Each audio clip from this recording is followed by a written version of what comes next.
Now, a woman wanted for allegedly defrauding a Christchurch rugby club before fleeing the country has been arrested in Wales. Claire Sherwood, News Talk ZB South Island News Director, has the details. Claire, good morning. How did this come about? Good morning. Yes, this is quite the story. And those in Christchurch, Ryan, likely know the name Nicola Flint. Being Christchurch, it's one of those situations where someone knows someone who is somehow connected to this story. Nicola Flint is a woman who's a mother of two and has effectively been living in the UK for some time now. Her move to the UK came about after she allegedly defrauded the Christchurch Football Club, a very popular rugby club here in Christchurch, of more than $100,000. And the total that she's allegedly responsible for defrauding ANZ Bank, her employer, totals $80,000. So there's $180,000 of alleged fraud here by this woman. The story is that she lied to friends, faked a terminal cancer diagnosis, and gone to extensive lengths in order to do that. Plasters on her hands, meeting friends at the hospital for coffee because she was there to receive treatment, and so on and so forth. It all came sort of unraveling, allegedly, for Nicola once the football club notified police that they believed that they had been defrauded. From there on in, police investigated. Her friends say not quickly enough. However, charges were laid against Nicola Flint sometime later.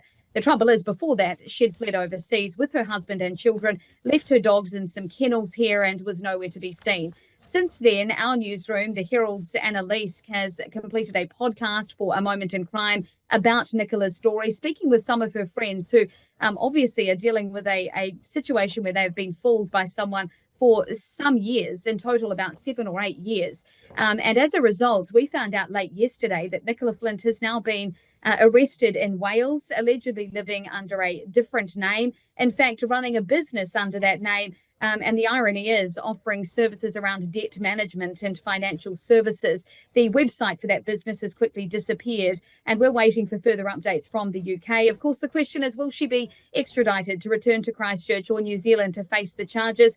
We do have an extradition order and agreement in place with the UK. The ins and outs of that, though, remain in the hands of the UK courts. And of course, there are options for that to be declined. So we're sitting here waiting to see what will happen. I know that her former friends here in Christchurch are very keen to see her return, keen to check on the well-being of her husband and children, and keen to see her face court on what she has allegedly done.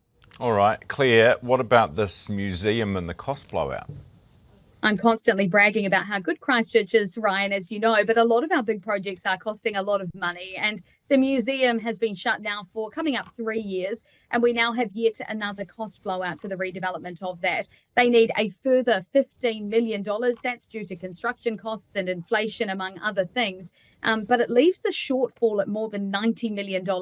The Christchurch or Canterbury Museum team, of course, want to close that gap with funding from central government and council, both of which have previously said they're not keen to shell out more money. So we are now in a situation where the Canterbury Museum could well be heading down the same route as the Christchurch Cathedral, which would be yet another sore on Christchurch's post-quake recovery.